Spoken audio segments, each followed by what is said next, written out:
तो अक्षत, आप थोड़े समय में, आधे मिनट में अपने बारे में बताइए।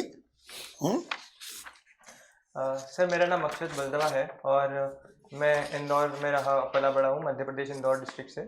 और 12वीं तक पढ़ाई हिंदी मीडियम से की है, सरकारी विद्यालय से। उसके बाद क्लैट का एग्ज़ाम दिया और national law school of India university में मुझे एडमिशन मिला। तो बेंगलोर से मैंने वहाँ BLLB किया है अपना। उसके बाद सर, अभी मैं UPSC की तैयारी कर रहा हूँ, साथ ही साथ सिनेमा एक्सेसिबिलिटी के लिए भी काम कर रहा हूँ। आप इंदौर से हैं? Yes sir. अभी इंदौर तो खबर में था। बिल्कुल सर। हाँ, क्या हुआ? सर, इंदौर में अभी वाटर पॉल्यूशन का क्राइसिस हुआ है, जिसमें एक कॉलोनी की कुछ लोगों की 10 से 15 लोगों की मृत्यु हो गई और काफ़ी सारे लोग हॉस्पिटलाइज हो गए वाटर कंटामिनेशन की वजह से सर। हम्म, तो वो तो क्लीनेस्ट सिटी का टाइटल है उसके पास तो। हम्म, बिल्कुल सर। तो ये क्या कारण हो सकता है? सर, कारण ये रहा कि पाइपलाइन फेलियर हो गया, कहीं से पाइपलाइन टूट गई थी और उसे रिपेयर नहीं कराया गया, तो सीवेज से पाइपलाइन में पानी मिक्स हो गया और वही पानी लोगों की सप्लाई में चला गया सर। That's a tragedy. हाँ यस सर। हाँ, तो इसको देखा जाए तो आजकल तो टेक्नोलॉजी अवेलेबल है। अगर ऐसा कोई होती है चीज़, लीकेज होता है, कुछ होता है, तो उसको टाइमली डिटेक्ट किया जा सकता है। बिल्कुल तो सर। आप क्या सलाह देते हैं? सर, मैं यही समझता हूँ इस चीज़ पर प्रॉम्प्ट एक्शन लिया जा सकता था और लिया जाना चाहिए। पाइप सप्लाई की सर एक्चुअली कंप्लेंट 2 महीने पहले से रेज की जा रही थी। करेक्ट, वही मैं देख रहा था। लेकिन इस पर एक्शन नहीं लिया गया और नए टेंडर भी इशू किए गए थे नए पाइपलाइन सप्लाई के लिए, लेकिन टेंडर किसी भी पार्टी का अप्रूव नहीं किया गया। तो सर, ये एक नेग्लिजेंस ही कहा जा सकता है इसे। नेग्लिजेंसी कहा जा सकता है। आपने कॉन्स्टिट्यूशनल लॉ, जी सर। उसमें अपना LLB किया। Yes sir. कॉन्स्टिट्यूशनल लॉ से रिलेटेड एक बड़ा ही फैसिनेटिंग सेंटेंस है। रादर सेंटेंस के बारे में है। जी sir. It says the greatest sentence ever written. सुना है कभी आपने? नहीं सर। बेंजामिन फ्रैंकलिन, जिन्होंने हाँ। डिक्लेरेशन ऑफ इंडिपेंडेंस लिखा, जी। उसमें वो लिखते हैं कि भाई all men are equal, all men are born equal, equal. Yes.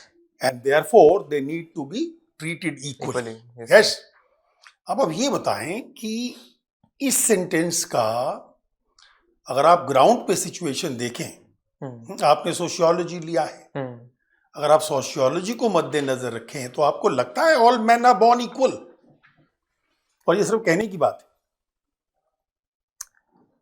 Sir, सैद्धांतिक रूप से हम कह सकते हैं कि all man are born equal, but उसका टेस्ट क्या यस। है? क्योंकि कॉन्स्टिट्यूशन में भी लिखा है हमने, इक्वालिटी तो कॉन्स्टिट्यूशन का हिस्सा है, प्रियम्बल का भी हिस्सा है, उनके यहाँ भी प्रियम्बल का हिस्सा है ना? तो कॉन्स्टिट्यूशन में लिखा है, लेकिन इसका टेस्ट क्या होता है? ग्राउंड पे आप इसको कैसे टेस्ट करते हो, all man are born equal? Sir, अगर जो लोअर स्टार्टस से बिलोंग कर रहा है, अगर उसको भी हम इक्वल अपॉर्चुनिटी दे रहे हैं, जो सोशल लैडर है उसको क्लाइंब अप करने की, उसको ऊपर चढ़ने की हम इक्वल अपॉर्चुनिटी दे रहे हैं, तब हम कह सकते हैं कि all man are born equal. लेकिन रियलिटी में प्रैक्टिकली देखें तो अगर कोई लोअर कास्ट में बॉर्न हुआ है या फिर कोई डिसेबल बॉर्न हुआ है, तो दे तो आर नॉट बॉर्न इक्वल। हमारे यहाँ इन इक्वालिटी के मेजर रीजंस बताइए। एक तो आपने बता दिया कि आपने कहा लोअर कास्ट में बॉर्न हुआ है तो उसको एक्सेस बराबर कहने को है, लेकिन ग्राउंड जमीन पे नहीं है। करेक्ट। और कौन कौन से ऐसे कारण हैं, सोशल कारण? सर, एक तो इनकम एंड वेल्थ इनइक्वालिटी है। Income and wealth inequality, yes Correct, exactly. और क्या है? आपने रीसेंट रिपोर्ट पढ़ी इनइक्वालिटी के ऊपर? सर, हाँ, वर्ल्ड इनइक्वालिटी रिपोर्ट आई थी। हाँ, तो उसमें कहा गया था कि दुनिया में जो 10% लोग हैं वो 75% वेल्थ होल्ड कर रहे हैं। तो इसको करेक्ट कैसे किया जा सकता है? आप बताइए, आप तो लॉ के स्टूडेंट हैं, Yes, क्या ऐसा कोई लॉ हो सकता है जो इस चीज को करेक्ट कर सके? सर, ये कहा जाता है कुछ लोगों के द्वारा, कुछ इकोनॉमिस्ट के द्वारा, कि रिचेस्ट लोगों पर टैक्स लगाया जाए, और रिचेस्ट लोगों पर टैक्स लगाने से 2 बिलियन लोगों को पॉवर्टी से निकाला जा सकता है। तो क्यों नहीं लगाते फिर? लेकिन सर, इसकी भी ये समस्या ये है कि आ, ये देखा गया है कि रिचेस्ट लोगों पर टैक्स लगाने से कुछ बेनिफिट मिलता नहीं है, क्योंकि इससे टैक्स इवेजन बढ़ने लगता है। ओके। और तो वो भी ठीक है, solution. Thank you. Thank you sir. Okay Akshat, so Akshat शब्द जो है वो हमारे संस्कृति में इसका कुछ मूल्य है, यस सर। बताएंगे? सर अक्षत का मतलब होता है अनब्रोकन राइस, जिसे भगवान को चढ़ाया जाता है यज्ञ के दौरान। और सर अक्षत का दूसरा मतलब होता है अ प्लस क्षत, संधि विच्छेद होता है ये, तो इसको अगर हम करें तो इंडेस्ट्रक्टिबल, जिससे क्षति ना पहुंचा सके, इंडेस्ट्रक्टिबल। इंडेस्ट्रक्टिबल हुआ। ओके, लेकिन इसको किस भगवान का स्वरूप माना गया है? क्षमा कीजिएगा सर, इसकी तो जानकारी मुझे नहीं है, बट मैं पढ़ लूंगा। हाँ, इसके बारे में आप पढ़ लेंगे। फिर मैंने ये देखा कि आपने तो संगीत में भी काफ़ी आपने डिप्लोमा किया है वोकल में, और आप तबला, हिंदुस्तानी क्लासिकल और लाइट वोकल सब कुछ आप करते हैं, हारमोनियम और पियानो भी आप जानते हैं। तो आप ये बताइए कि मुख्य रूप से हम लोग बिल्कुल, हमें जानकारी नहीं है, लेकिन वेस्टर्न क्लासिकल और हिंदुस्तानी क्लासिकल में या इंडियन ट्रेडिशन में क्या अंतर है? और विद इन इंडिया भी 2-3 धाराएं हैं क्लासिकल की, हाँ। तो उनका भी थोड़ा हमें अंतर बता दीजिए। ओके जी। सर पहले प्रश्न का उत्तर दूंगा, वेस्टर्न क्लासिकल और हिंदुस्तानी क्लासिकल में क्या डिफरेंस है। सर वेस्टर्न क्लासिकल में आप किसी भी समय कुछ भी गा सकते हैं, मतलब वहाँ पे टाइम फिक्स नहीं होता, आप किसी भी समय आपका जो मन करे आप वो गा सकते हैं। लेकिन भारत में ऐसा है कि हर राग को उसके विशेष समय पर ही गाया जाता है।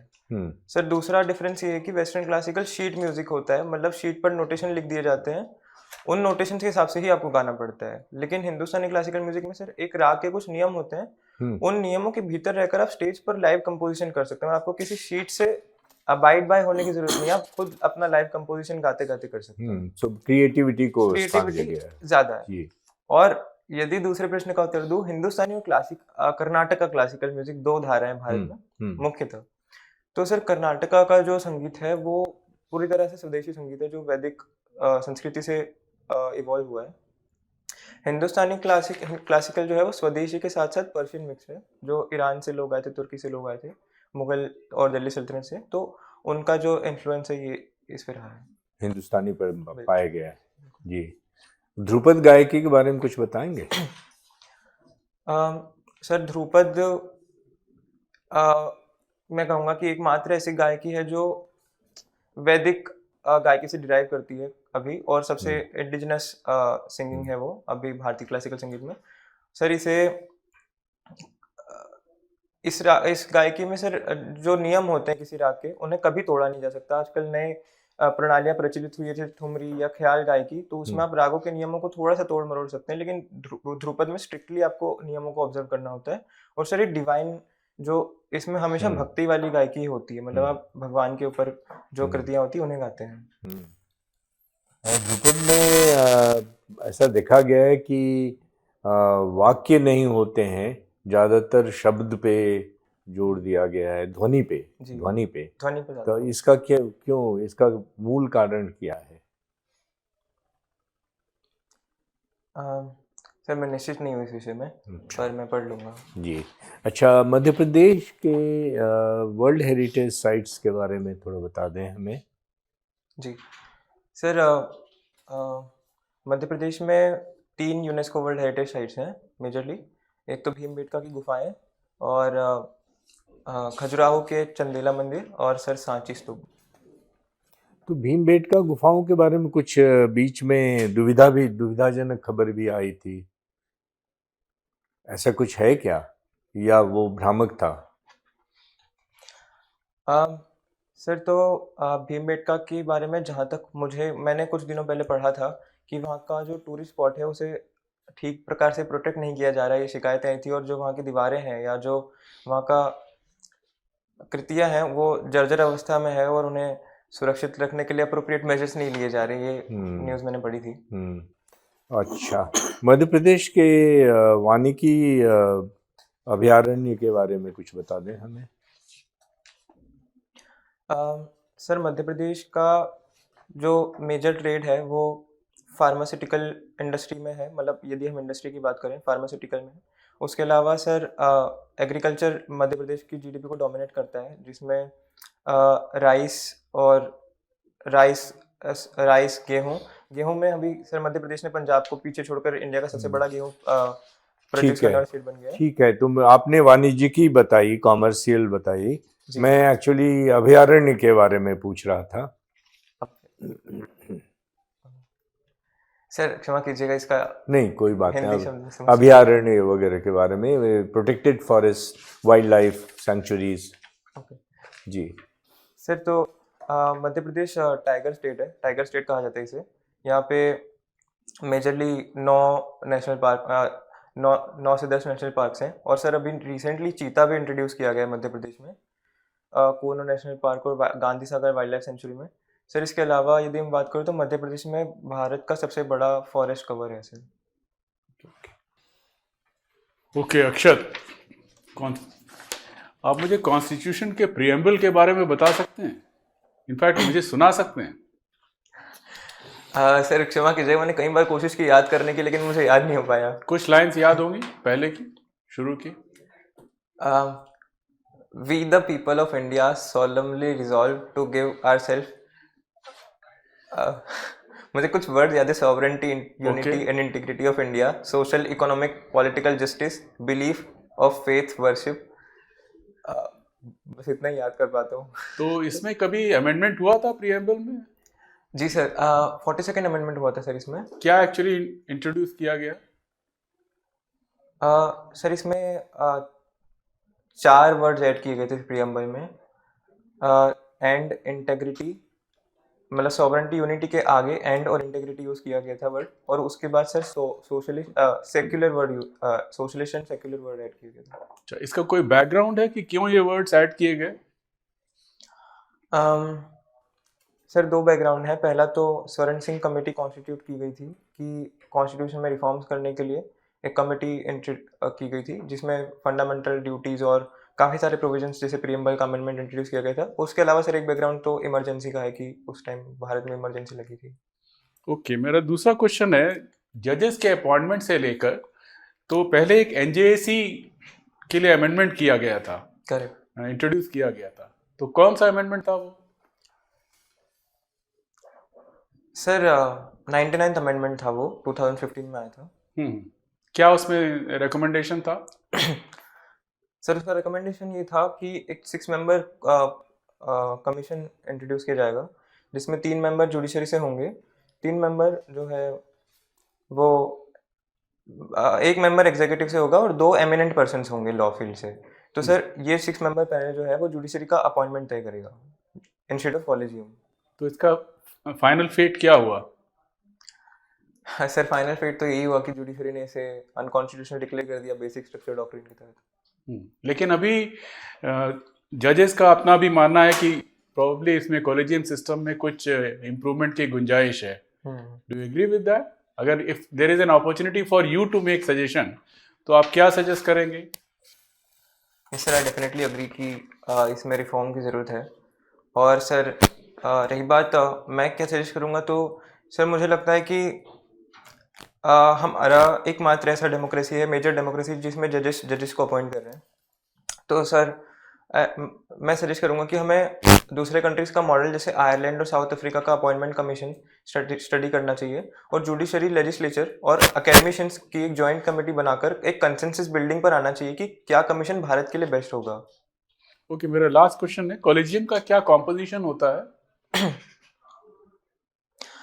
सर यदि सुप्रीम कोर्ट के जजेस अपॉइंट करने हैं तो chief justice of India plus 4 senior most जजेस को का एक पैनल होगा जो रिकमेंड करेगा कि कौन से नए जजेस अपॉइंट किए जाएंगे। यदि हाई कोर्ट के जजेस अपॉइंट करना है, हाई कोर्ट के चीफ जस्टिस, तो उसमें हम 3 मेंबर पैनल बनाते हैं, जिसमें सीनियर मोस्ट जजेस होते हैं और 2 जजेस सीनियर मोस्ट जजेस ऑफ सुप्रीम कोर्ट होते हैं sir. Okay, thank you.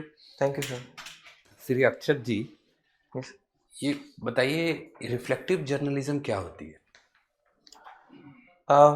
Sir reflective journaling का मतलब है कि अपने अनुभवों को लिखना और उन पर विचार, अपने अनुभव पर विचार करना और उन्हें लिखना।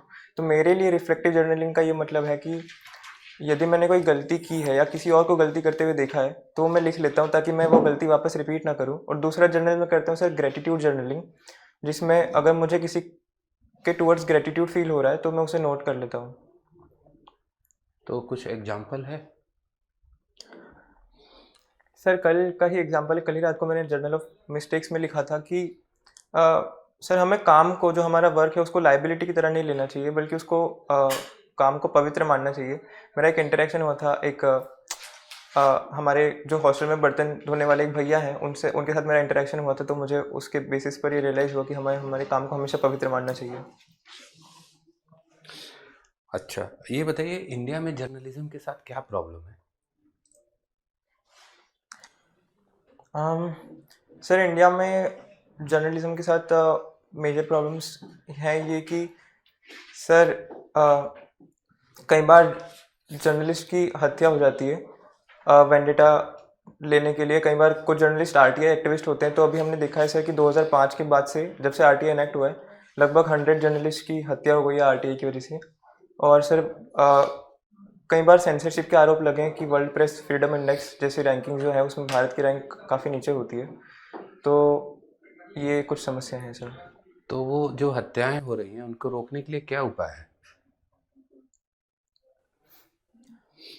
सर जो मैं अभी सोच पा रहा हूँ कि जो हाई प्रोफाइल जर्नलिस्ट है, जैसे जो हमेशा न्यूज़ में होते हैं, जो ऐसी रिपोर्टिंग करते हैं जो ससेप्टेबल है टू बी वल्नरेबल, सर ऐसे जर्नलिस्ट को सर प्रोटेक्शन प्रोवाइड किया जा सकता है, पुलिस प्रोटेक्शन।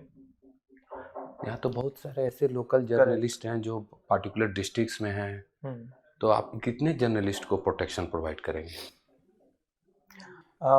सर ये बात आपकी बिल्कुल सही है, और हमारा पुलिस पर्सनल इतना बड़ा नहीं है कि हम सारे जर्नलिस्ट को प्रोटेक्शन प्रोवाइड कर सकें जी। तो सर इसका एक अल्टीमेट सॉल्यूशन तो दो होंगे। तो जो अगर ऐसी कोई हत्या हम डिटेक्ट करते हैं तो उन्हें एक्सपीडिशियसली जस्टिस दिलाया जाए, कि जो हथियारों को पनिशमेंट दी जाए एक्सपीडिशियसली। और सर दूसरा सॉल्यूशन ये होगा कि एटीट्यूडनल चेंजेस हमें लाने होंगे सोसाइटी में, कि हम टॉलरेंट बने।